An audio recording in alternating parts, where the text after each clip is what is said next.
I'm very pleased to have renowned guitar maker Michael Greenfield as our special guest on this week's episode of Life with Strings Attached.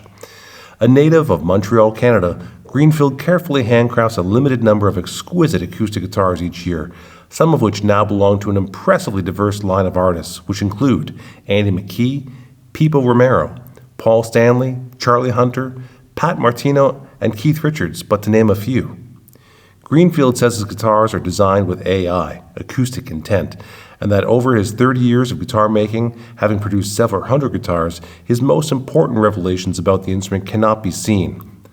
A perpetual student, he constantly researches the history, mechanics, dynamics, and physics of each guitar to cultivate a deeper understanding of what makes it work and how he can continue to advance and control each instrument's voice. In this conversation, we covered Michael's history as a professional musician, his accomplished career in the highest echelon of gastronomy, and his return to the guitar as a luthier and the strings that attach this to his life.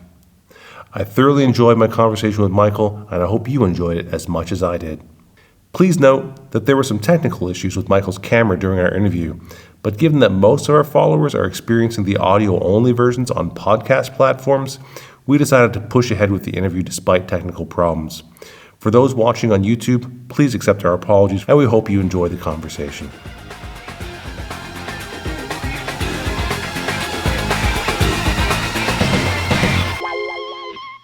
Michael, good to see you. Thanks for being on Life with Strings Attached. Oh, Jamie, it's wonderful to see you, and thank you so much for having me. It's really a thrill to be here. Yeah, great. How are things there in Montreal? It's great. We're 2 days into the autumn, and you can't tell the difference yet, but we all know it's going to change. Yeah. I love autumn in that part of the world. I think it's a lovely time. One of the beautiful things about living where I do is that we have 4 distinct seasons, which some other places of the world, it's like warm and maybe a little bit less warm, and then it's warm again, or the other way around. So it's great. Fall, I'm with you. Autumn, fall is my favorite time of the year. Yeah. I mean, I don't know of any songs written about Montreal specifically, but autumn in New York isn't so different than autumn in Montreal. And there's a number of songs about the season that I actually have an autumn playlist on my Spotify. Cool. Something I love about the season. Yeah. I'm not that advanced. No? No, I'm still kind of in the stone age. I'm not a streaming guy, and I barely listen to Spotify. I'd rather wait to get home and put on, a vinyl record or a CD and listen critically, or maybe not critically, but listen really for the enjoyment at hi-fi. Yes. I mean, I certainly appreciate that. But as you know, my life is a very nomadic one and a mobile one. And traveling with all of your vinyl and your hi-fi system is complicated, let's say. Think of it as a goal. As a goal, So my day to day, I work in an environment with machinery and dust collection and noise. So, it's the music in my head. That's about it. And are you seriously, what a shitty question. I was going to say, are you seriously into hi-fi? But how are you supposed to answer that? Like, are you someone who's very committed? I mean, I know I have friends who have recently bought very expensive little tiny 1-tube amplifiers for their hi-fi systems, and they go all in. Are you as serious about your hi-fi as you are about your coffee and guitar making? I could be. There's a caveat, not to deviate too far, but in most things, I would venture to say, even as far as listening to acoustic guitar in a room, you're hearing the room. The room is really what you're listening to. So where we live, you and Roberta have been to our home. We're living in a condo now, and it's kind of a weird shape. I'm not prepared to spend all kinds of money on acoustic treatment for the room. So it is what it is. And while my addictive part would like to play with my, hi-fi and upgrade it, and I'm just enjoying it for what it is. But yeah, I'm a lifelong audiophile. Great.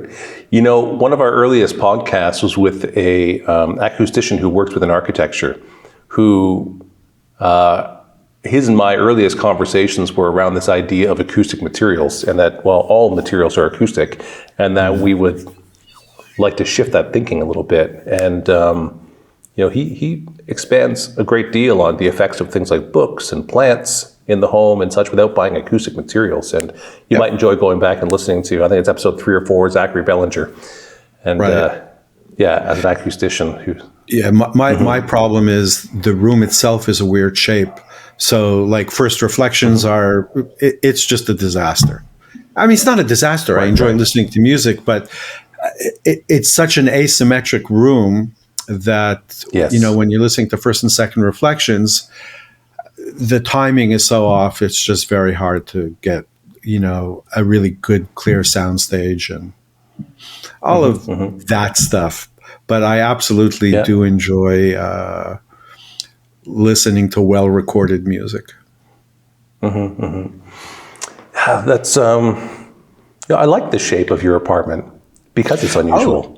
It's fantastic if you're not trying to occurred to me that you have a problem with your audio. Yeah, exactly. Yeah. It's this fidelity has been something that's come up in recent conversations a number of times for me. And I was on a recent flight. I was listening to Glenn Gould's Goldberg Variations. I don't know if you're familiar with that recording. Yeah. But I had not picked up on before the fact that he is often singing along with what he's playing. Oh, he was, I don't want to say notorious for that, but yeah, he was notorious for that. Mumbling. He was a good mumbler. Yeah. Okay, so I'm not I'm not very well informed in that area of music. A few people had recommended that album to me, and so after coming up in a few conversations, I thought, I should go check this out. And I enjoy it. I listen to it often when I'm relaxing, getting on a flight, that sort of thing. And so I wasn't aware that he did that. And so it came out to me, and I thought it was because of the new headset that I had that had a higher fidelity than the previous one that I recognized it. And I had recognized that before. The first time I bought a set of reference monitors, I put on an old James Taylor song, and Fire and Rain. And I had listened to that song for years, but I had never recognized that there was a cello in that song until I got the reference monitors. I went, oh my God, there's a cello in this song? It blew me away. It's a slippery slope because as you go down, then you start to listen deeper and deeper into the music. And then once you get into the music to that level, then you start hearing the room.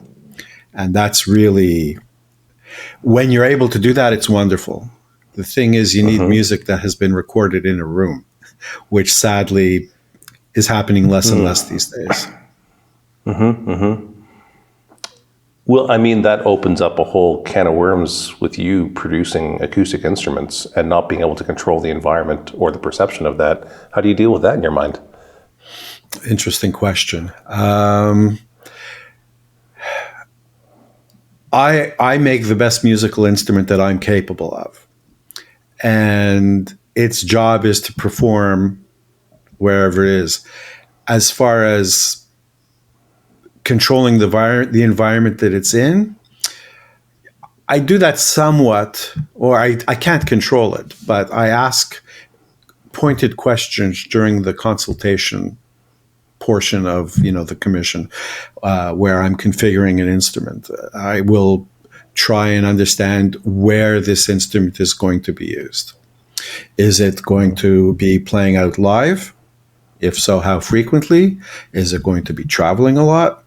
If it is traveling and playing live, is it large stages, high SPL? Is it, the local cafe, possibly without any amplification whatsoever? Is it at home in somebody's study or living room, sitting on the couch? I'm still basically building the same instrument. So that environment, while I can't control it, I can be sensitive to it. And as far as I go sensitivity-wise, as the instrument gets played at higher SPLs, or for those who don't know, that's like the volume. So at higher levels of sound volume, pressure levels, SPL, sound correct. pressure levels. Yep, I Yes. understand. Yep. So with that in mind, I will not downplay the acoustic properties, but reduce the instrument's sensitivity. Because if you make a very sensitive instrument, the sound coming back at you from the room and from the PA system and from wedges or stage monitors, it just excites the instrument and it takes off, and you can't control the feedback without plugging the sound hole. And even then you have a problem. So, for some of the touring artists, I will calm the soundboard down a little bit. Other than that, I build a guitar and it will sound different in different rooms. That's just the wonderful thing about making acoustic instruments. Your answer reminds me of your habit of being specific. It sounds ridiculous because everyone should be specific, but they're not. They're not. And I heard a great little quote recently, and I'll try and get it right. It said that vagary is the enemy of action, whereas specificity is the friend of action. And not only are you very specific, but you take action on your observations, and you're constantly in pursuit of refinement and the goal, and I would say perfection. I think you're in pursuit of perfection also. Is that an accurate description? Interesting. Thank you. Yeah, it's that classic. It's a blessing and a curse.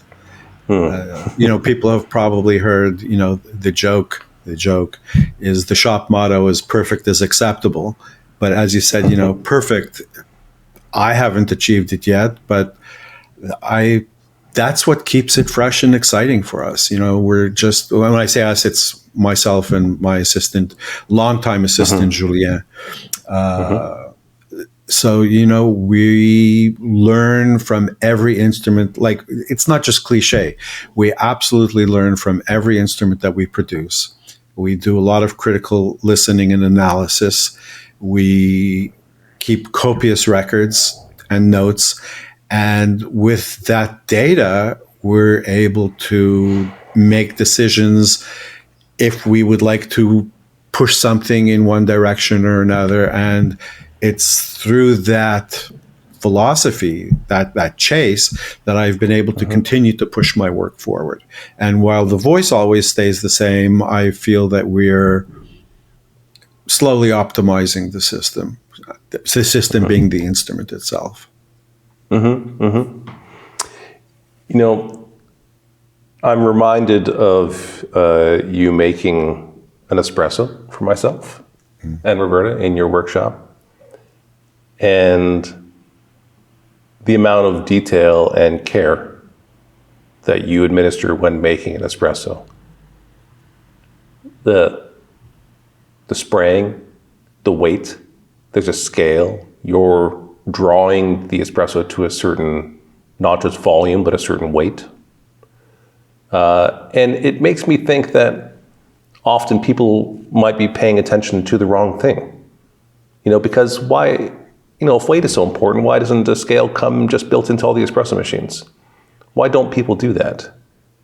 And I, when I think about that, I wonder what observations you might have made when making an acoustic guitar that might be similar to the idea that, well, we shouldn't be paying attention to how high it is in the cup, but we should pay attention to the weight of what's happening there.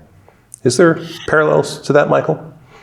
Oh, absolutely. I mean, yeah, that's Is that a chef's secret? Are you willing to share it? No, it's not a chef's secret at all. I mean, really, but that's the level of insanity that I dedicate to making a coffee.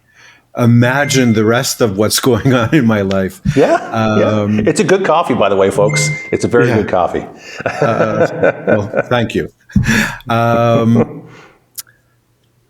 So is there something that maybe you might draw a parallel to say that this is something that we really pay attention to in the building of guitars that others, maybe not so many are, and you're not really sure why, because you think it's really important?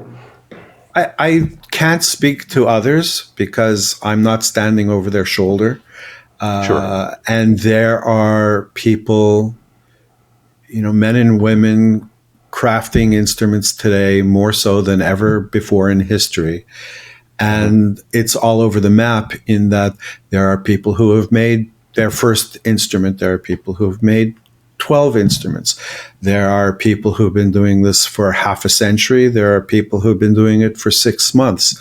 And all of that is valid, and everybody's at a different point in their development. And you can only pay attention to the bandwidth that you have.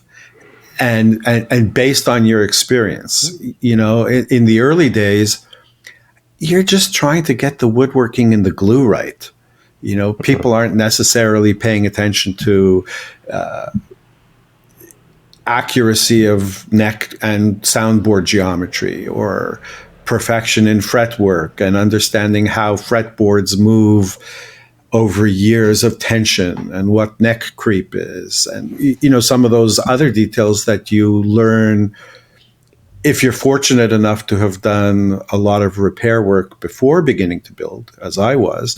Well, you come armed with that information and you're able to implement that into your work and hopefully engineer some of those problems that from your experience are going to happen to the instrument down the road.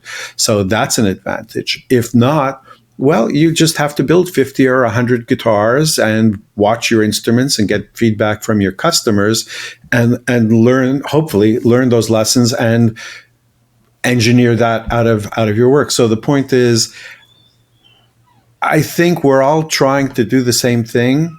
I can't speak to the work of others, but I've been down that road. So there are some things, or actually, you know what? It's interesting. I just hosted an acoustics workshop this past weekend here in my shop. With Juliana Nicoletti, correct? Correct. Yes. And, I've been an attendee at various workshops and symposia over the years, and I've hosted a few as well. And the most, or I shouldn't say the most interesting part, but a huge part of these things, particularly if the audience is small enough, the participants, is the conversation before, during, and after between the participants. There's often as much to learn from that interaction as to listening to the presenter. So I forget what exactly we were talking about. It was probably something similar. And I say, look, I've been building guitars now for 30 years. And there was 20 years of repair and restoration before that. So between the several hundred guitars that I've made, 400 guitars that I've made here in the shop, plus all of the guitars that I serviced, many more a week, I've cut well over 1,000 nuts. In the last couple of months, I've learned a couple little tweaks that the nuts are even better now than all of the 50 years of cutting nuts. And I feel that I'm cutting the best nuts that I have. So I'm still learning how to optimize that process. And the preparation of the nut and saddle have a huge impact on the voice of the instrument. Granted, the nut only is in play as long as it's not a fretted note, but it doesn't matter. We're at a point where you're chasing the last 2%. So take it wherever you can get it. Yeah. Well, that was a very nice, very politically correct sort of response. Not really the meat I was looking for, though. But it's I wonder if you can see it. I wonder if you're so involved, if you're so deep into it that you actually don't know what you're doing, that others are not. And maybe what I'm looking for is, was there a moment when you realized you were so focused on this, and then, the light bulb went on, and you went, I should be weighing the coffee. In that moment with guitars, you know what I mean? You don't have to talk with someone else, but is there a moment that you realized you were doing it this way, and then, something shifted? Can you recall a moment that like that? big moment? Well, It's tough. There have been several moments. A very big moment was the time that I spent with Irvin Samaji. And what was fascinating was what happened after that. So I learned a bunch of stuff. I had many, many questions that over the years I had asked to my friends and colleagues, and nobody really gave me a meaningful answer based in fact and empirical experience, or weren't willing to give me the answer. And it's not a criticism, it's just that's the way it was. And when I spent time with Irvin, he, up to that point, was the first person who actually answered my question. And there was a moment during the time I was there, I asked him a question and he didn't have the answer. And he said, let me think about that. And he disappeared for several days. And then he came to me, I was working at my little bench.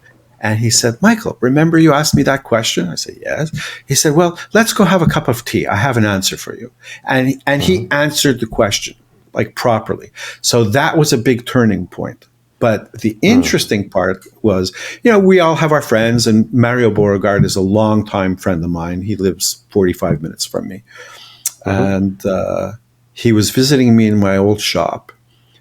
And Mario spent years with Irvin. And I was trying to process everything that I had absorbed, and I had all these questions for him. And Mario said, I can't talk to you about this yet. You're not ready. And at first I thought, what an asshole. But he wasn't at all. He was absolutely right. It was literally 3 or 4 years later, one day I was working at my bench, and I went, oh. And I called Mario up and I said, remember what you told me, blah, blah, blah. I just had the moment and I get it. And we talked about what I was questioning about. And he said, yes, now we can talk about it. I wasn't ready. I didn't have the experience empirically to be able to apply the theory. Because it's one thing to read something in a book or watch it on a YouTube video, but until you have the spruce between your fingers and are flexing it, or you're taking a chisel to a brace, or your sandpaper, whatever, until you've actually done that more than once, you don't have understanding. You might have knowledge, but you don't have understanding. So, time is a really wonderful teacher, and with it comes understanding, hopefully. So, and of course, you're not going to share with me what that question was or what the answer was. You know what? To be honest, I don't even remember. It had to do probably with thinking about density of materials and how you would treat a soundboard, pardon me, to achieve a particular goal. Because that's one of the things that I had been interested in at the time. I'm still interested in that. But this is 2002 that I was with Irvin. So it was quite a while ago. And since then, I've been chasing that. And I'm still chasing that, to the extent that 2 days ago, there were a bunch of people in my workshop. We were talking about density of materials. Yeah. Cedar Creek Custom Case Shop is your premier fretted instrument custom case maker, and we invite you to create a musical instrument case unlike any other, one that's unique to you. Every Cedar Creek custom case is hand-built by highly skilled craftspeople using only select woods, Providence Forge hardware, and premium instrument-friendly materials. At Cedar Creek Custom Case Shop, we are dedicated to helping you design the case of your dreams. Find out more at cedarcreekcases.com. So, Michael, when I saw you in Chicago a few weeks ago, you mentioned time with another guitar maker that I didn't know that you had any connection to, and that's Tom Rebecki. And I knew about Irvin. I knew that you did the Gallup course in the early years, one of the earliest students, I think, at the Gallup School. The first course, the first class. Was it the very first course? It was the first one? Oh, I didn't know it was the first one. I knew it was early on. Okay, all right.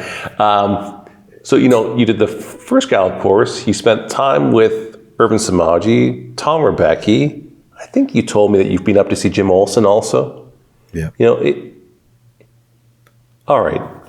Can you give me a bit of a timeline here? Because you seem to have, like, I love this. I've long since told myself the phrase that a wise person has many counselors. And it looks like you've embodied that in your career. And so can you give me a bit of a timeline here about how that sort of evolved and who are those people in your career? Because I was surprised, frankly, to hear new information, because I thought I knew your story well enough.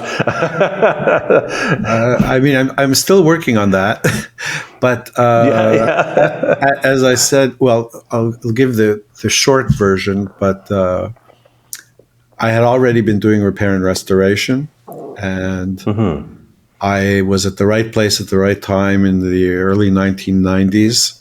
That people were presenting me with museum-grade vintage acoustic guitars. Luckily, I was smart enough to know that I didn't know what I was doing. Electric guitars, I was fine. Acoustic guitars, yeah, I could make nuts and saddles and dress frets and things like that. But, for anything more than that, I knew that I was guessing. I knew that these were important instruments and deserved to be worked upon properly. So I refused that work. But in an attempt to become a better repairer, I decided to take a course in acoustic guitar making, if there was even such a thing. So I was a reader of Guitar Magazine, Guitar Player Magazine, and I wrote with a pencil and paper or pen and paper to Dan Earlywine, because he was writing the column, and I say, hey, this is me. This is what I would like to do. Can you recommend somewhere where I can take a course in acoustic guitar making? And he referred me to his close friend, Brian Gallup, and I wrote, again, a letter. Everything took forever to mail things back and forth internationally. Yes. We're putting together this thing. And with I was dealing with his late wife at the time, and anyway, fast forward, I ended up at his class. I think it was 2 weeks, if I remember correctly, and basically we assembled a Martin kit. That was the guitar making class. So I learned the nomenclature. I saw how guitars are put together. It gave me some understanding. What it really gave me was I caught the bug. I realized that I really enjoyed making the guitars more than repairing the guitars. But it gave me a sound starting point. And as many people may know, repairing guitars and building guitars are different skill sets. Although it's handy if you're a guitar maker to learn how to fix them, because sometimes shit happens, as they say. So, fixing that is always a good skill to have. Anyway, I completed that. And as a player, I've always been interested in the archtop guitar. And at the end of the 90s, I can't remember who it was, but I had a customer who I've been doing a lot of work for. Oh, I remember who it was. Anyway, local customer with a big jazz guitar collection, archtop collection, a lot of L5s and Super 4s. And he said, because I was already building my acoustic guitars, he said, why don't you try and build an archtop? And I kind of went, So from participating at the Healdsburg Guitar Festival at the time, I had come to, and being a member of ASIA, the Association of Stringed Instrument Artisans, I got to know Tom Rebecki. And I knew that he was offering a class. So I guess I got in touch with him, but I ended up taking his class. And Tom and I became much better acquainted, and I learned a lot. And I went probably for 10 years, maybe a bit more. I was building archtops. I'm not building them at the moment. I'd like to get back to it maybe in a few years. I just have too much other stuff going on. And so that's on the back burner. But I studied with Tom. I took that class. And part of the things with studying with somebody like Tom is the course never really ends, if you know what I mean. Yeah, we did it, and he built an archtop guitar from zero in 1 week, I think it was. It was super intense and it was amazing, and I learned a ton. And again, the conversation between the people in the room was a lot of fun. And then I went off and did that. Then I remember I was at another Healdsburg Guitar Festival in 2001 or 2000. Anyway, I was at a table next to Irvin, and by that time we knew each other, but I wasn't a disciple or even a close friend. He was an acquaintance. And he examined one of the guitars that I had with me. And from about the year 2000, I've always been very interested in the back of the guitar. And my dear friend, Julius Borges, great guitar maker, he was making classic era Martin guitars, basically. And he went deep down the rabbit hole. He's since retired, still one of my closest friends. We speak all the time. And he has a wonderful quote that most people think the back is there to keep the dust out.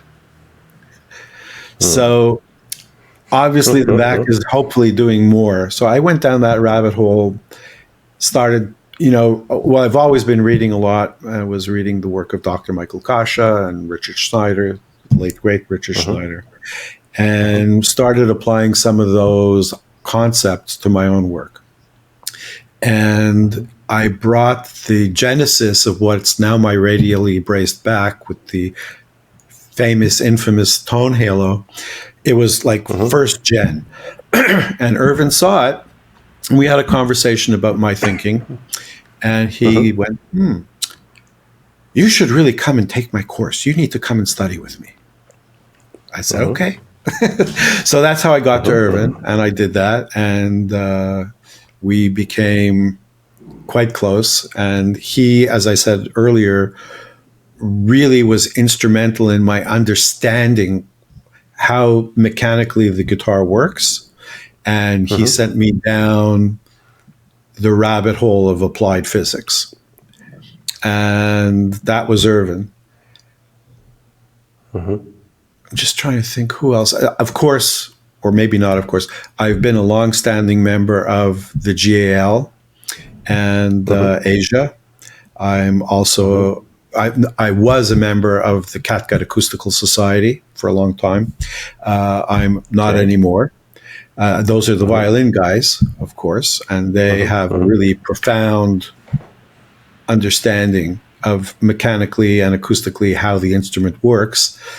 And from that group, there was Al Carruth and Carly Hutchins and Graham Caldersmith, a whole group that were publishing peer-reviewed papers about the acoustics. But Caldersmith and Carruth were taking that knowledge and applying it to the guitar, because most of the other literature being published was specific to the violin, which, while it's an acoustic instrument made of wood, mechanically it functions in a very different way because it's bowed.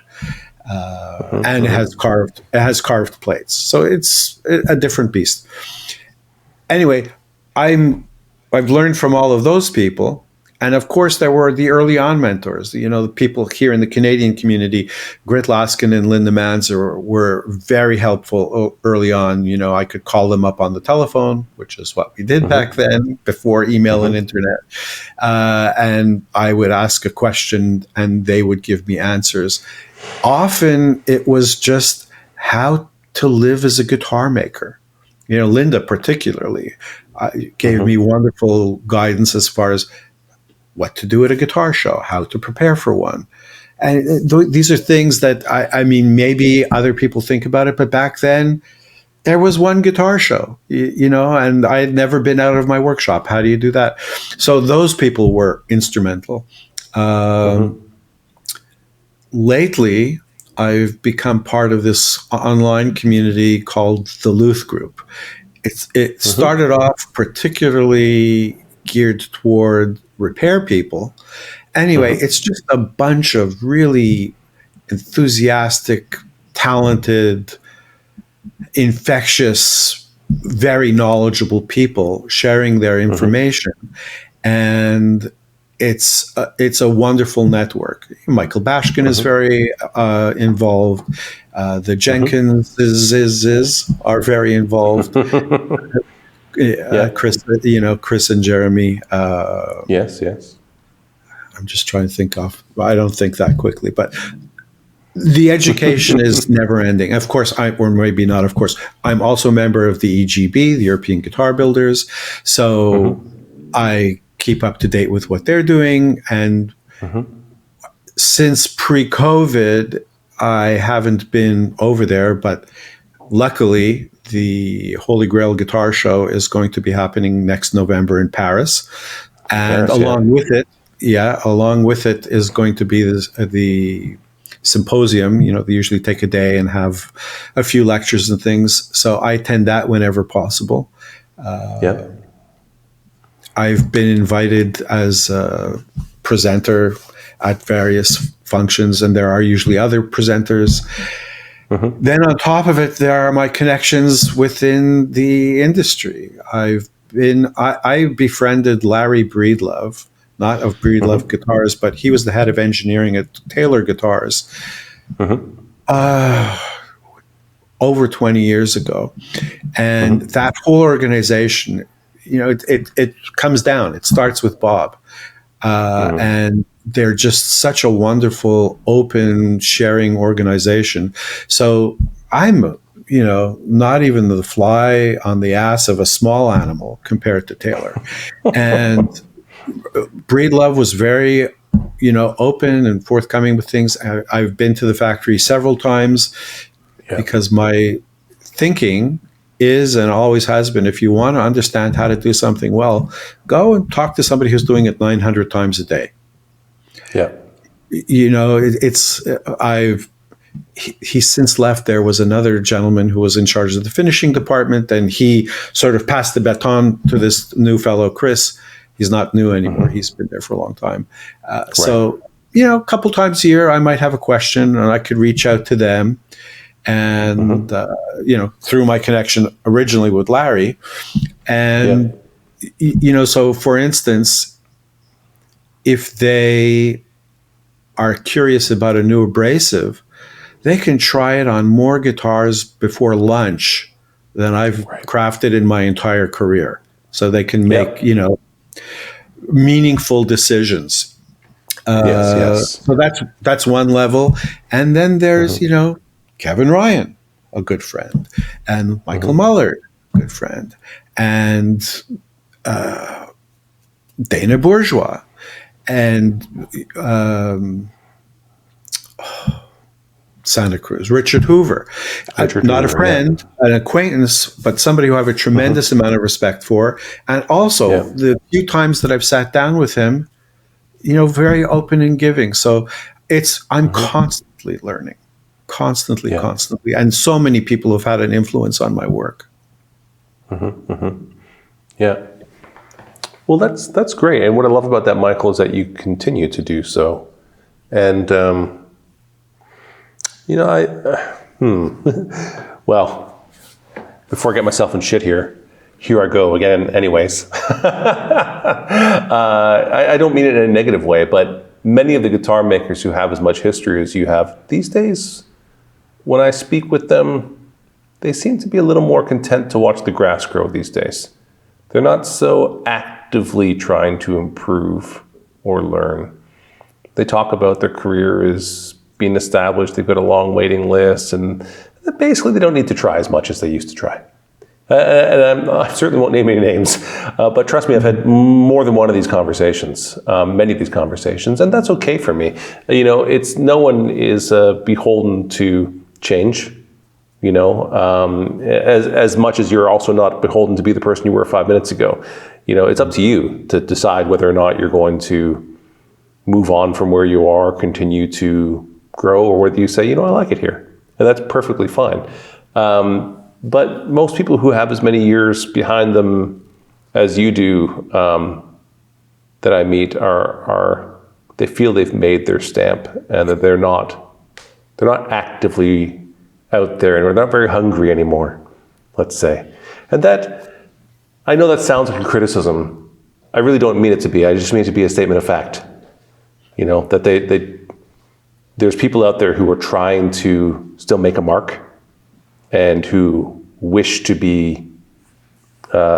continue to hit new summits, and those who say, I've had my summits and I feel good about it. I don't need to do anymore. What do you have to say about that? I view guitar making very much like guitar playing. And I tell this to people all the time. There are, you know, it's easy to get good at the beginning. That first 80%, you could do it in a year. And, you know, the next 20% is kind of the rest of your life, right? So musicians have to constantly practice and constantly work on new things and constantly, you know, forward their art and their aptitude on the instrument. And there are players renowned who, as you say, have been doing the same thing forever. And, you know, look at Jeff Beck. Pretty much everybody I've ever heard speak about him says right before he died, he was the best he's ever been. He just kept getting better and better and better. And it didn't happen by accident. I mean, I don't know the man, never met him, you know, but he must have been constantly, it doesn't happen in a vacuum. He must have been constantly working at it. You know, not to spoil anybody's romance, the woodworking part of guitar making, I've been doing it forever. It doesn't excite me. Getting better at those tasks excites me. So I have to, I don't have to. Part of it is I play these games with myself to keep myself motivated. You know, it's this, I'm having this little competition with myself. Can I do it better? You know, it's like today, for instance, I made a post on Instagram about a guitar that I just finished buffing. I've been finishing guitars from my repair days since, you know, 40 years ago, right? Before I started building. And anybody who's built a guitar knows that finishing is, you know, my famous, it's the greatest oxymoron in guitar making because you're always chasing something and you're never finished. But finishing is really, really hard. And that's one of my latest rabbit holes I've been down. So you constantly have to work, and there are a lot of very gifted people, and if they've dialed in their recipe and they do it really well and they aren't as driven or obsessed, it's not a bad thing. They probably have a much, not probably, they have a much better work-life balance than I do. And they're not as unidimensional as I am. I mean, this is it. I'm a guitar maker 24/7. Is that bad? No. No. I don't believe you. Why don't you believe me? Because I know your wife, Judy. I've stayed in your home.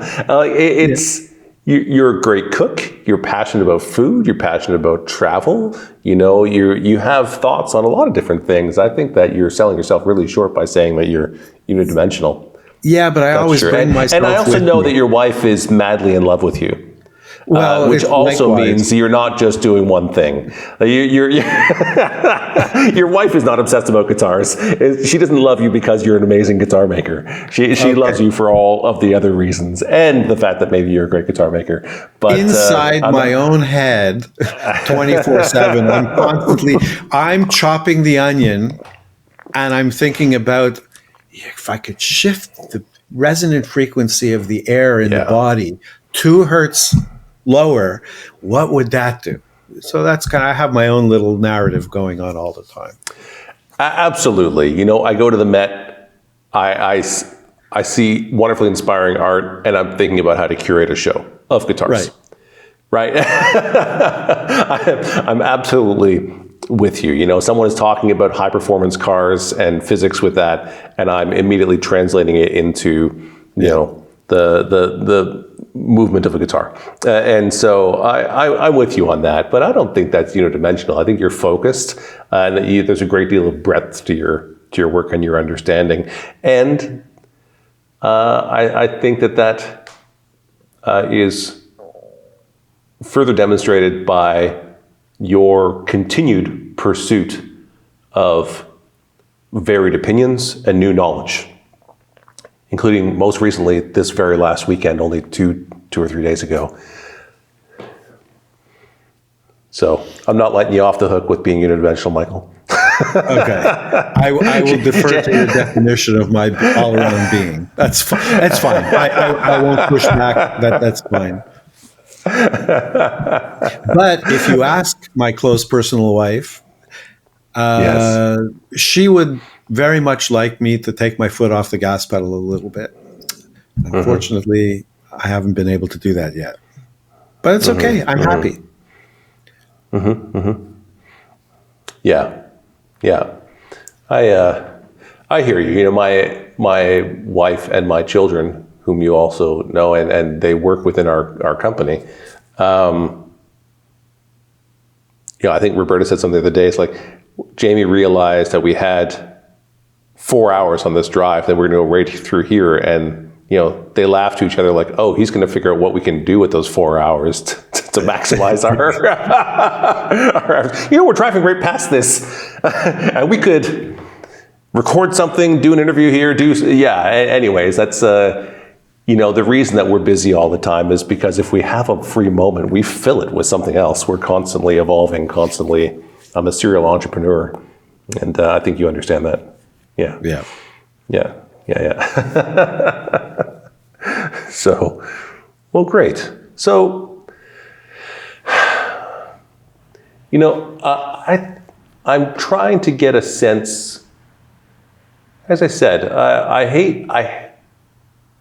I'm not surprised at you. Frankly, I'm irritated by myself that I felt I had a sense of knowing your history. And I hate getting complacent. And so that moment when you mentioned Tom Rebecki when we were in Chicago, I was like, wait a second, I didn't know you had anything to do with Tom Rebecki before. And I didn't know you made art shop guitars at all. Nonetheless, 10 years, that's a lot of time, Michael. But I really think of you as a flat top maker, although I know that you are an avid electric guitar player as well, and that you were a full-time musician at one point in time in your life.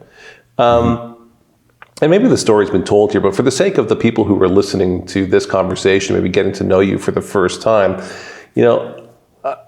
I mentioned before that you're passionate and a great cook, and how serious you are about making an espresso. But you have history in these areas, and I love that little bit of the story. And maybe you've told it too many times before, but can I bother you to say it sort of one more time? It doesn't bother me. Which part of the story? Because there's so many parts. Well, I mean, so actually, your story for me starts with you being a professional musician in Montreal, but I'm sure you didn't, spring from the head of Zeus with a guitar in your hands. And so, briefly, did you grow up in Montreal initially? Yes. Are you from Montreal, born and raised there? I was born in Montreal. So yeah, in the 1970s, it was a time where there was a lot of work for musicians, and I was fortunate and working a lot. And as a player, working a lot, playing anywhere from 6 to 10 gigs a week, because there was studio work and other stuff. So sometimes you'd have 2 gigs a day or more. You make demands of your instruments, and they need service. So back in the 1970s, there weren't a lot of options in Montreal, and at the time I didn't know much about it. I brought my Les Paul to the local guy who did fret work. It was a violin shop that's no longer there, a very well-renowned violin shop, and they were there for decades and decades and decades, and eventually, as with many other family-run businesses, they just went away. I brought my guitar in. It needed to be refret by then, and the instrument came back. It was unplayable.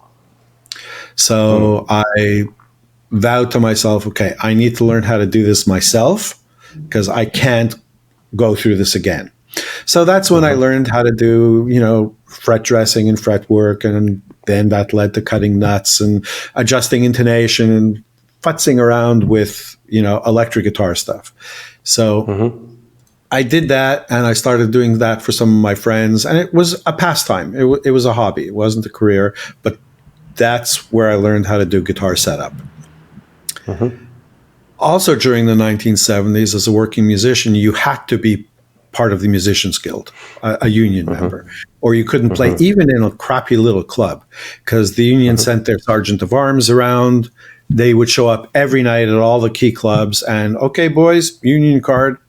So we were all unionized, and because of that, a few times a year, you'd have to go down to the musicians building, the guild building, and I don't at this point even remember where it was. I know it was downtown, and there was a bar on the main floor. And I was at the guild office once, and it was like 3 o'clock in the afternoon, and I walked by the bar, and there were these guys, in their tuxedos sitting like pre-drinking, getting ready to go play the wedding or whatever they were doing that night. And they would go to the wedding and play that wedding next to the open bar. And then they would finish the gig and they would load out and they would run back to the musicians bar for last call. I was just a kid. And, I don't know, everybody seems old when you're, a teenager. Maybe they were 40, maybe they were 35. But at that moment, I decided I didn't want to be that guy. That guy, the 40-year-old alcoholic, drinking before, during, and after the gig. Now, we were a very large group back then, in the days of, Tower of Power, Earth, Wind, and Fire. So that's the repertoire. And we played large functions, for the most part. And played all of the hotels back in those days where people would have 1,000 people at some kind of function. The band didn't come through the front door. We walked through the kitchen, receiving and loading dock, and you come in through the kitchen. And I got to know all of the chefs of all of the hotels, and I became friendly with the executive chef of the Hilton Hotel in Montreal, the Queen Elizabeth at the time. And after the incident, my aha moment, I decided, okay, I need to do something else. I can't just be a musician. Although, for the record, the guys who I used to play with until last year were still playing as the premier wedding band in Montreal, and they're just now, one at a time, starting to retire. So they did fine. They had their career, and they played music and raised their families and bought houses and had a good life so that they could retire. I had always been interested in food, and I thought, well, cooking could be fun. So I had a talk with the chef. This is what I'd like to do. And he took me under his wing and started teaching me, and then sent me around.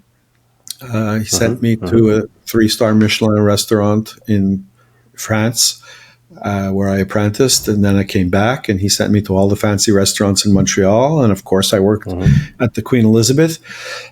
And then he sent me to, it's a college here in Canada called the George Brown College of Applied Arts and Technology. So I went there to study hotel management, because he said you need to know the management end of it. And after that, I took some classes at Cornell in marketing. And I was in the restaurant business for many years, still playing guitar and still repairing them. And I did that for 20 years all in. And in the end of the 1980s, there was a major recession, and we got rid of all of our storefront operations. I had a consultancy at the time, which I kept, along with some of my clients, along with all of those clients, one of which being Hilton, and I ended up working in the Middle East. And I decided I needed a career change again, because it was fun and it was exciting, but I had zero life. I was just working 20 days a week, 20 hours a day, 7 days a week. And I wanted to get back to music, But even by the early 1990s, live music was pretty much over. And I had obligations, family obligations. Anyway, I thought about it for a few years, and then I realized that, this guitar repair thing, that could be a job. So it became a job. And, going full circle back to the Dan Earlywine record, letter. Yeah. But basically, I started doing guitar repair because then I could be involved with the instrument. I could be surrounded by musicians. So I'm in the music business sort of without relying on gigging. Yeah. So that's how I got, and there were restaurants and there was travel, and as crazy as I am about guitar making, I'm crazy about everything in my life. As you said, coffee, cooking was the same. So I was able to go around to some of the best dining rooms in the city, and in the world, but mostly Montreal and a little bit in France, and I learned that. Yep. Great. There's a moment that I recall from your history that maybe I think it's true. There's a moment where that you left out of this story that involved there being two bands and you coming into a hotel room and their first time maybe seeing a DJ replace the band. Would you mind? Am I allowed to use colorful language? Yes, please do. There's this is private. There's no That was the oh fuck moment. Yes, that's what I want to hear. Michael, please share the oh fuck moment with us. I was just telling the story actually also on the weekend. And it's one of those moments in life you never forget. It was absolutely at the Queen Elizabeth Hotel in the Grand Ballroom, which when open, if I remember correctly, served 1,000 people. So it was some kind of major event. I don't know if it was a wedding or a party. It doesn't even matter. But we were setting up our 13-piece orchestra, band, whatever you want to call it. And often we would play with two bands. There would be us for the dance music, and there would be, the orchestra with the strings who would do the strolling, and they would play cocktail music and dinner music. And then when the dance set started, we did our thing. And then in between sets, the bands would switch off, so that we could each have a break. We didn't have to play for 3 hours straight. Anyway, one night it's just us, which happened. It was a normal thing. And this guy comes in, with a wagon with Serwin Vega speakers and milk cartons full of records and turntables, and he had some lights. This never happened outside of a discotheque. There were no DJs. It was the first time, and we see this thing happening. We go, what is this? And we are laughing among ourselves. Well, this is stupid. Until he started his set, at which point we went, oh, because we knew right then and there that was the end. You could hire one guy, and I think if I remember correctly, it was $250 for the guy. This is 1970. Right? So in the 1970s, $250 for some guy with a turntable, that was a lot of money. That was really good money for this one guy. And we were thousands of dollars for all of us guys. And that was the beginning that was the oh fuck moment. Are you serious about the business of guitar?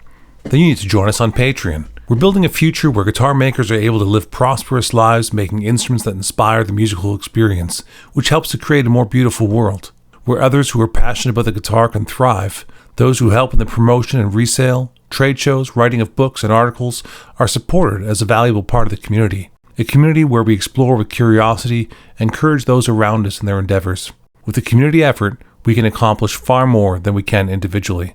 So let's be serious about your guitar business and join us on Patreon at patreon.com/business of guitar. That's patreon.com/business of guitar.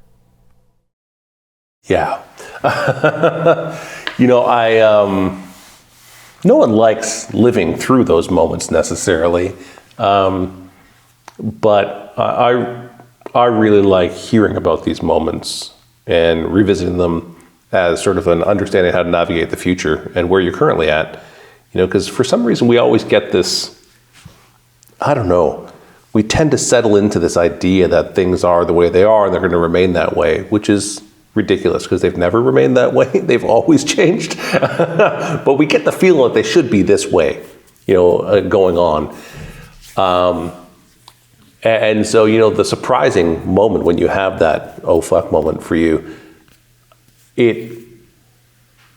why is it a surprise? Because it shouldn't be a surprise, right? You just see it happening, and it happens over and over and over again. And here you go. I'll get into something pretty controversial here.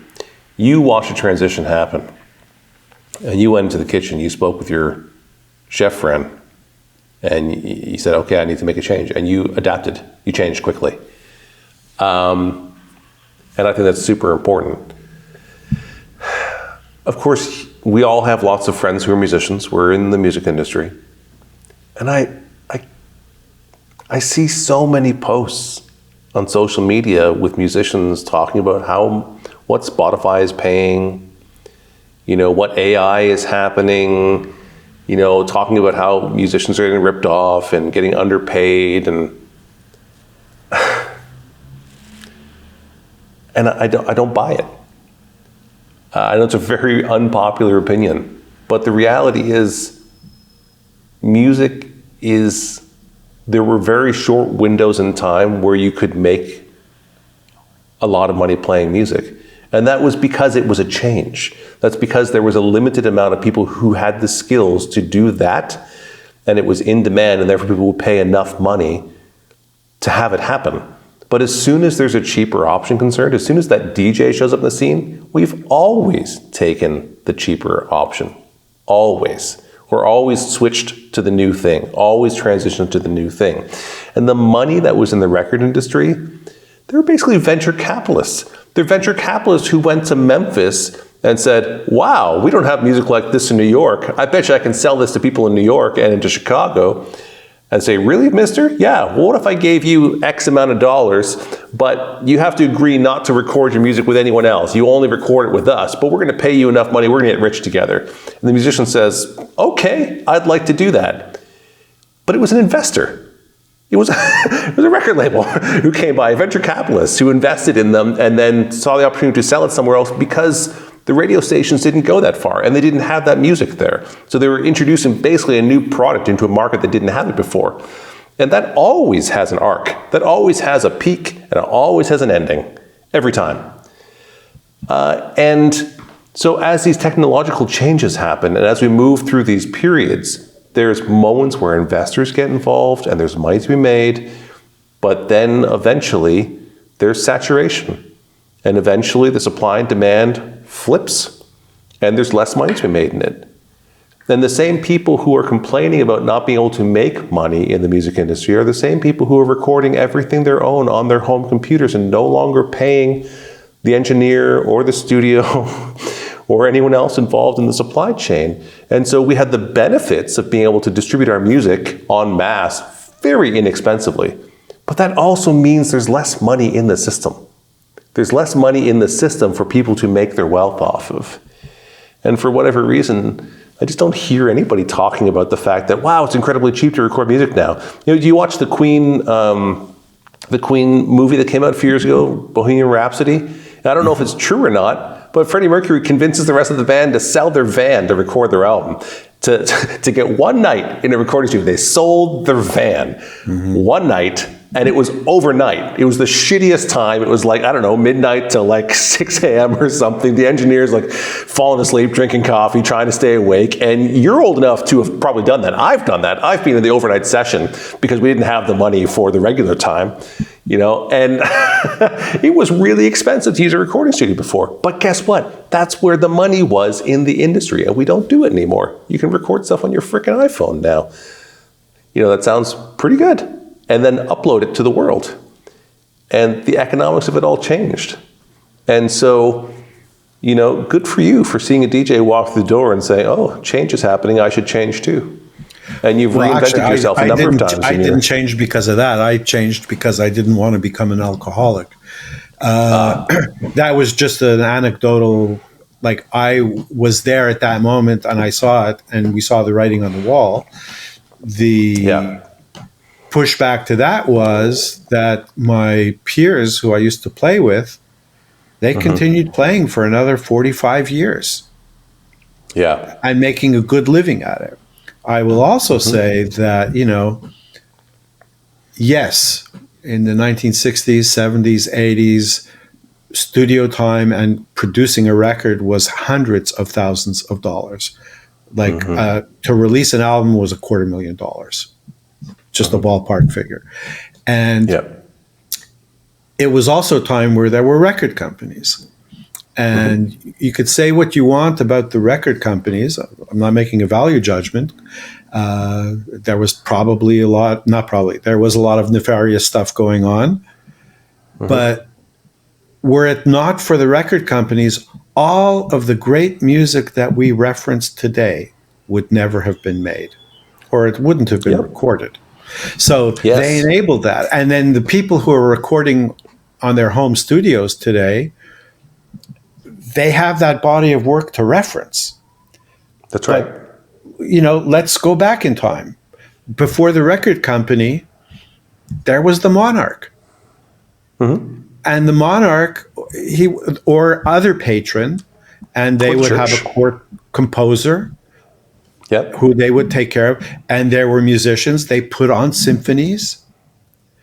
And the recording studio of the time, it was just a method of capture, was the publisher, where they would write scores and they would distribute music in sheet form. Well, eventually they didn't have to write it down. They could record it. I mean, they still wrote it down, but I think I don't know the history much before that. There are people who study this who could speak to it much better than I can. Nothing is new. It changes, and I think it's different in that it was never easy to make it a living as a player or a composer, but it was possible 400 or 500 years ago. It was possible, and people did it. The population of the planet was a fraction of what it is now. So, there are only a handful of names that we know. Well, even, there are a handful of names in the 20th century who were the great superstars out of how many hundreds of thousands and millions of artists. And today it's exponentially larger because the access to recording it's just so prevalent. It's just so easy.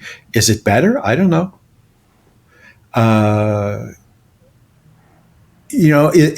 At least in the Renaissance onward into the middle of 20th century, it was possible for people to live off of their art. And now that record companies are disappearing and people are producing their own music and distributing it themselves, it seems to be much harder to make a living at music, and fewer people are able to do it. I know several artists who very early retired because they just couldn't make it work. And it wasn't for lack of effort. They were out there in the trenches, busting it up. And there are some wonderfully talented, gifted artists today, and they have like 12 gigs. They have to teach, and they have to produce content, and they have to record music, and they usually play in 2 or 3 different projects, and they scrape by. And then there are always, the Taylor Swifts. There's always the superstar, not new. And if you speak to a statistician, it would be interesting to see what the correlation is according to population, for the superstars. There have always been the superstars in every genre.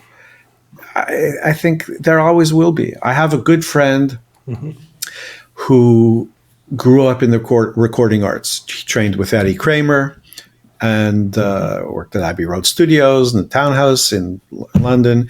He did live sound for Saturday Night Live for 5 years.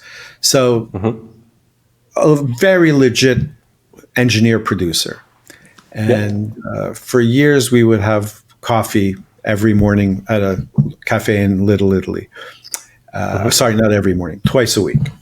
And, grumpy old men, those two guys from the Muppets show up in the balcony, these kids today, and complaining about music. Yeah. And I told them, we might not understand or like the music that's being produced today, but every year there are the Grammys, and they're giving out awards to people who are producing music. And they're giving out those awards because people like it and they're buying it. And as you said, there's more music being produced today than ever before, just because on your iPhone you can record something. So just because we don't understand it doesn't mean that it's not legitimate. And but I am concerned about our ability to live off of our art. It's never been easy, whether it's as a craft person or as a musician, as a photographer. Oh my God, those guys are having such a hard time. Graphic artists, all of these creatives. There are people who would like to choose to do this as a career. I want to be a graphic artist. It's not so easy. So that's concerning to me because I don't have the experience or the expertise to speak to AI and how it plays out in society, but it's a tool. I've had conversations with people where it's just like, wow, this is amazing. It's such a time saver and it can do good things.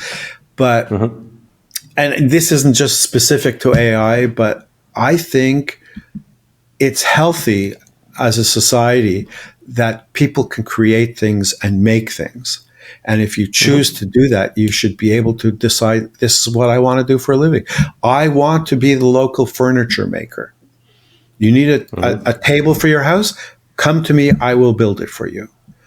You need shoes on your horse? I'm the guy. Come to me, I will put shoes on your horse. There has always been the local musicians, and when there's a wedding in town, everybody, goes to the church hall and the musicians show up and play the wedding, et cetera, et cetera. So I think it's important culturally that we somehow maintain that. And, oh my God, making things, manufacturing.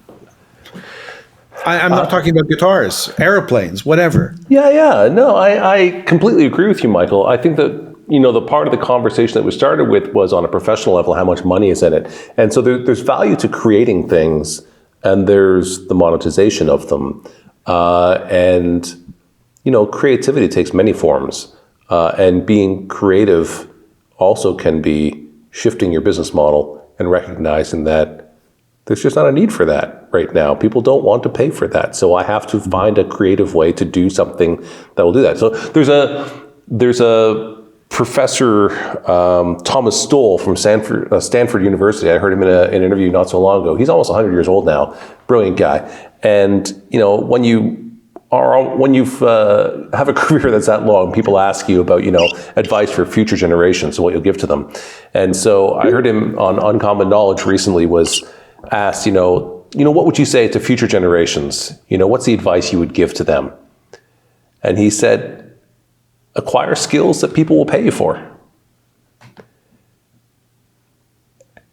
And the interviewer paused, waiting for more. That's all he had to say. It's like, acquire skills that people will pay you for. It's not Full complicated.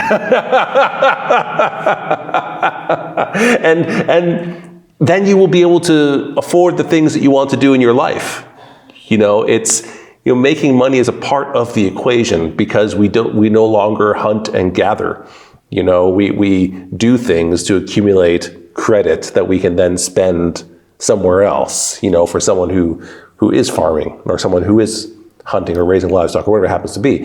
And so, this idea, so let me try and put a few things together here. So one of the things that's happening as we are being aided by technology is the democratization of many areas in our lives. And so recording and distribution has been democratized at this point in time. The gatekeepers are gone for the most part. And it's possible for you to do something and put it out there. Can you successfully hit the people you want to get to necessarily? I mean, that's still complicated and takes resources and some creativity to get there. And stamina, a lot of stamina.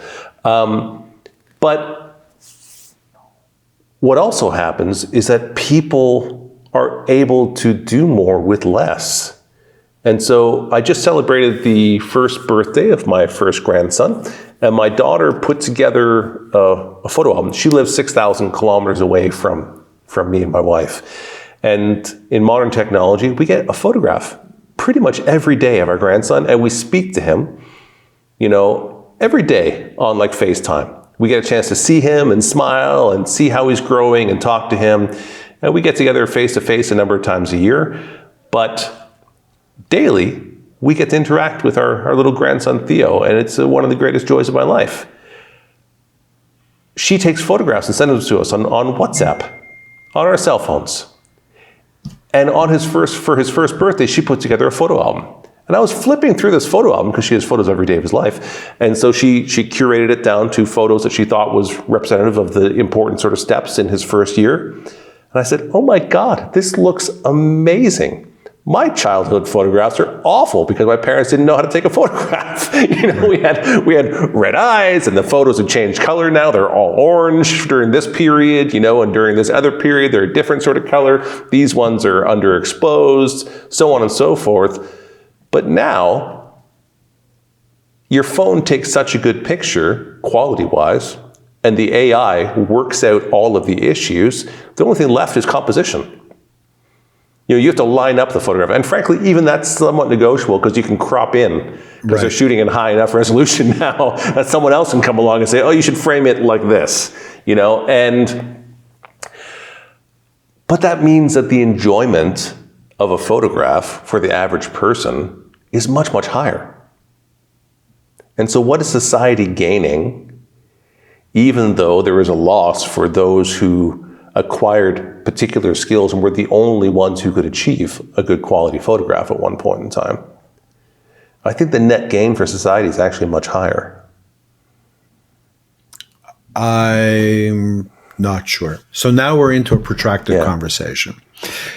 So my wonderful, close personal wife, the lovely Miss Judy, is by training a cultural anthropologist. Yeah. And her parents were communists. So now we're looking at societally what we're trying to achieve and capitalism, which is a very big, ugly head. So all of this is great. If you go to...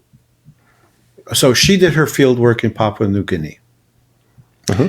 In the rainforest, in a village with a community, an egalitarian society. And there was no money. There was no capitalism.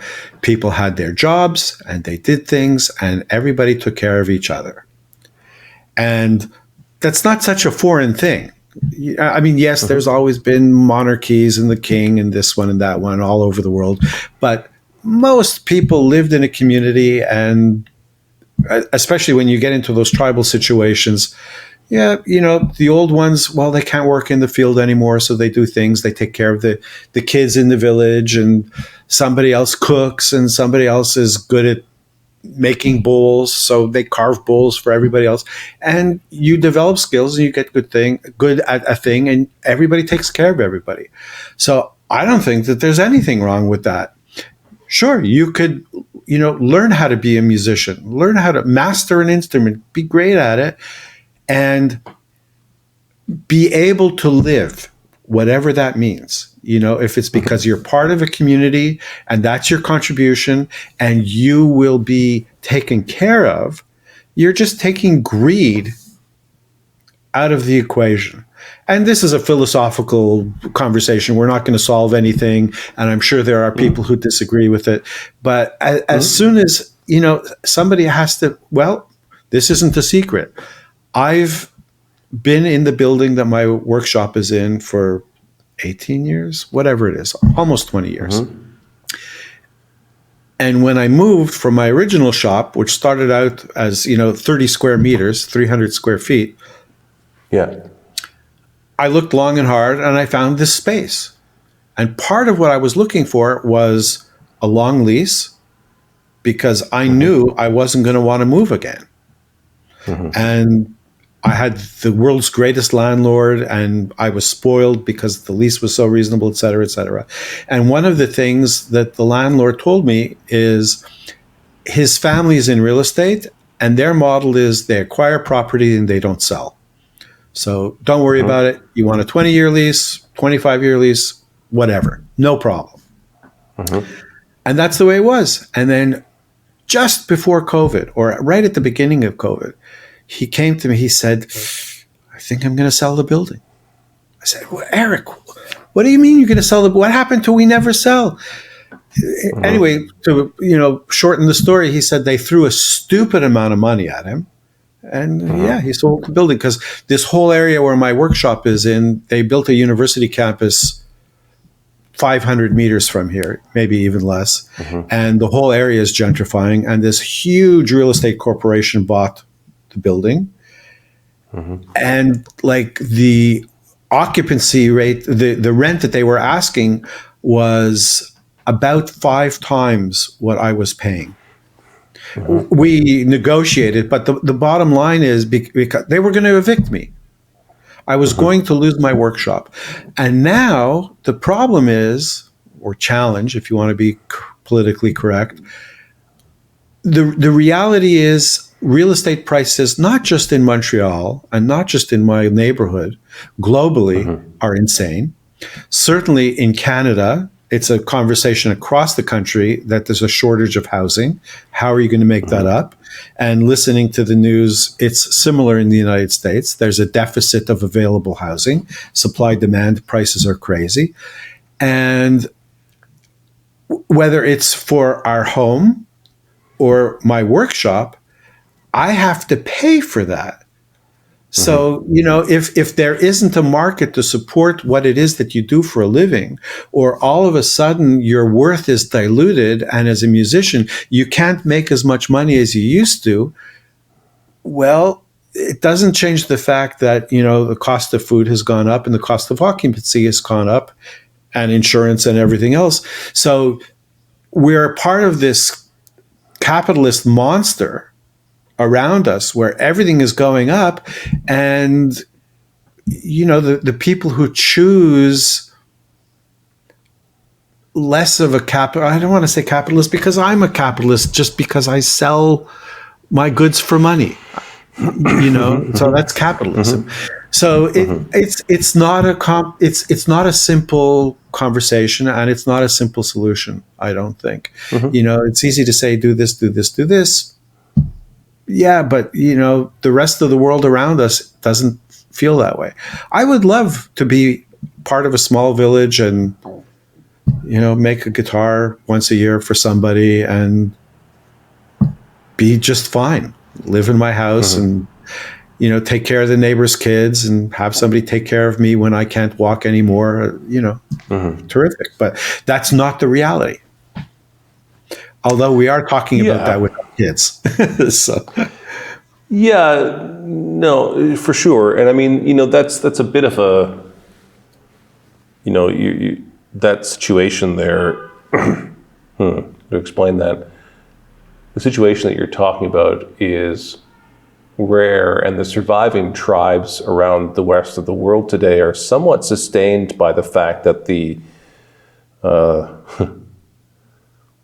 this is really controversial, that a lot of the warlords and the tribal fights have been stopped by major government at this point in time. So the majority of what has happened has been consolidated to a certain extent, and there are large swaths, certainly not the entire world, but you and I have grown up in a very safe environment our entire lives compared to what the world used to be like. Super privileged. Yeah. And there is a larger percentage of the world today than perhaps ever in history that is basically protected through this capitalist large sort of government system. Has its faults? Absolutely. But we're not worried about the tribe next door coming through and raping and pillaging and burning our village down, which was a very big reality for most of human history. It was a reality in certain neighborhoods, but other areas, you know, so like going back to this tribe in the rainforest, Yeah. it's disappearing not directly because of governments and et cetera. It's disappearing because I don't want to get political, so I'll stay away from part of it. But part of the conversation is, you know, now they have satellite phones and cell phones, and they get internet in the rainforest. So the kids want to move away. So they're leaving the village and they're going into the city. So the villages are dying out. And with them, their knowledge is being lost and their stories are being lost because they're no longer being passed down. And this is a microcosm. It's a very small thing. It's a myopic look, but blow it up. I mean, that's where we were. So, you know, not everything is a warlord and not everything is the government is coming and doing this and this. Although, yes, all of that happens, but it just, it's disappearing. Yes, it's evolving, and I don't mean like that our things like our should go ability away to build necessarily. things. You know, like our ability to build things, like our ability to, you know, people still run machine shops. Go and try and have, you know, there are prototype machine shops which are crazy expensive, but you used to be able to go to a machinist and have them turn something for you on a lathe or bore something on a mill, and it was no big deal. They throw it on their mill, they put it into production. But today, unless you want to run 150 parts or 1,000 parts, the machine shops won't talk to you. Yeah, but the fast prototyping industry is stepping into that at this point in time. I know guys who are having stuff made really quickly. Yeah. And people who have them at home. I mean, as a matter of fact, I'm pretty sure the last time I was at your shop, you were showing off your new lathe, Michael. Well, my 70-year-old lathe, yeah. No, but you were really excited about it, the fact that you wanted to do it, right? Yes, because that's exactly the point. Yeah. I need to do things I want to be responsible for. I want to take care of it because it's a challenge. It's, you know, I wanted to get back to machining. Yeah. But may I encourage you to say that you're not the only one. And that we move through these cycles. We move through these cycles where we sort of improve through, we sort of get very futuristic, but then we also sort of go back to arts and crafts movements, you know, the studio furniture movement, the acoustic guitar movement. You know, there's a great book written by Catherine Marie Dudley, an anthropologist from Yale University, that talked about guitar makers, the endurance of artisanal craft in America. You know, and she used guitar making as one of these examples of, is handicraft dead? Because the guitar making community is actually thriving, you know. And you know, so we go back to those things. You know, we return to them and we do find value in them. We will choose as a culture what to conserve into our culture. And, you know, it was maybe impossible for you to have a lathe in your workshop or your home, you know, 50 years ago. But now there's a plethora of old machines out there that aren't getting used, and now they can end up and people are hand turning in a different way. You know, I know lots of people who hand turn pens and such on lathes, and it's again somewhat democratized. It's become accessible. And that's part of the evolving craft. Yeah. Yep. I'm tragically optimistic, Jamie. Well, yeah, but I guess, you know, I'm lamenting a simpler society where we're self-sufficient. It's not an economic race to the bottom. We're not having our own needs fulfilled half a world or even further away. Things shouldn't have to come to us on container ships or by air. You know, we should be able. We've done the former for millennia. All of this is new. So for millennia, we've been able to be self-sufficient as villages, cities, societies. We figured it out. Yeah. I don't know if this is better, is all that I'm saying. It's what we have, Sure. and we have to figure out how to exist within this current situation. I mean, I'm a guy who handcrafts guitars. So, Yeah. I'm the romantic. Yes. Yeah. So I will make one other point about the village life, because my father was one of those village life guys, not in Papua New Guinea, but in a fishing outport in Newfoundland where there were no roads, and yeah, they survived on whatever was migrating through the area at the time, whether it be that type of fish, the squid coming through, the puffins and terns migrations moving through, that's how they ate. They survived on that stuff, and the thing is, I have family in Newfoundland who are still choosing to live that way, but most of them chose to leave and go to big cities. And they chose to say there was opportunity for them, that they would rather give that up. Now, this is the funny thing. Not funny. I don't mean funny. Many of them, as they're retiring, they spent their career in Toronto or somewhere else, Fort McMurray, Alberta, working in oil or whatever it happened to be. When they retire, they go back to Newfoundland. Yep. They go back to the little village again and say, oh, life was better there. I'm going back home. And so we'll adjust as we move through the society. And so, let's talk about that for just a second here and bring it back to guitars with you, Michael, because, it's your evolvement as an individual, as a person, as society changes, as opportunities came and went, and your ability to change with the times, But in the end, I don't want to say the end because you got a lot more years to go, I think. But you have chosen to stay involved with things that you're passionate about, that you care about, and you choose to conserve them. And so you were an active part of conserving the art of guitar making and such. And I think that you're not the only person. There's many people around the world who will make that choice. And I have faith in the fact that if it is valuable, we will choose to conserve it and we will find a way. Agreed. Thank you. Yeah.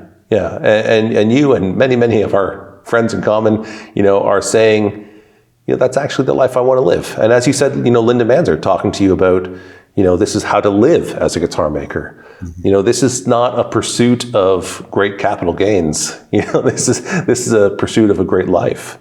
And like yourself, I choose to find work in ways that I find valuable, with people I find valuable, and in places I find valuable. This is actually our first podcast from Tuscany. I'm in a 15th century building right now, and frankly, it's way cheaper than my place in Canada. Because they have a waning population here, and things are getting insanely expensive in Canada. And I haven't given up our place in Canada, but when I come here and I have an amazing Napoli pizza for $4, and I can get a glass of wine or a beer for $2, that's a good glass of wine or a beer for $2. It starts to make it hard to understand why I'm keeping up the place in Canada.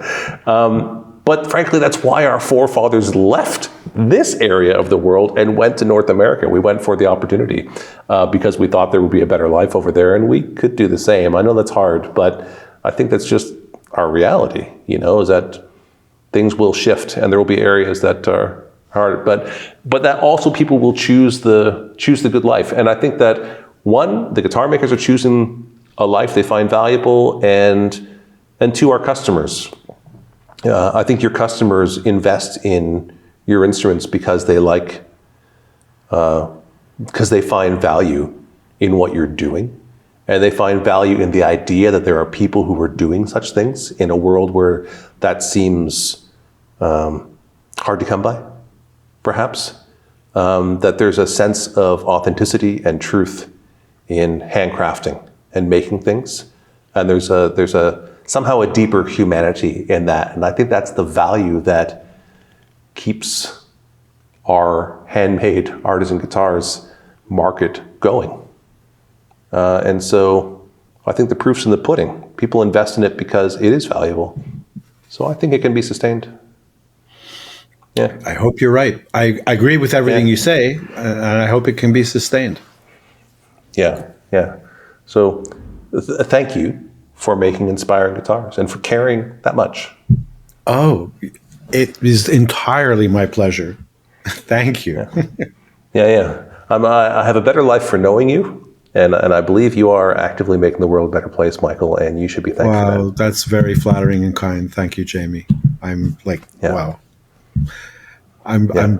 I'm just trying to get through the next guitar, but thank you. And anybody who makes guitars knows exactly what I'm talking about. Yes. All right.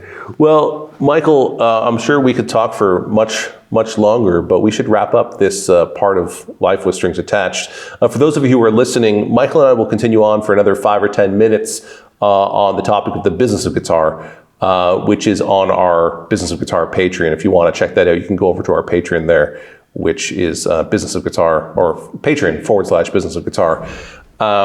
Otherwise, we'll say goodbye for this channel and carry on the conversation there. So thank you, Michael, for being on Life with Strings Attached. So welcome. Bye, everybody. Thank you. It's been a pleasure being here. Thank you for watching and listening. You can find more episodes wherever you listen to your podcasts. And a special thanks to those who support us on Patreon. It's your support that enables us to do this work.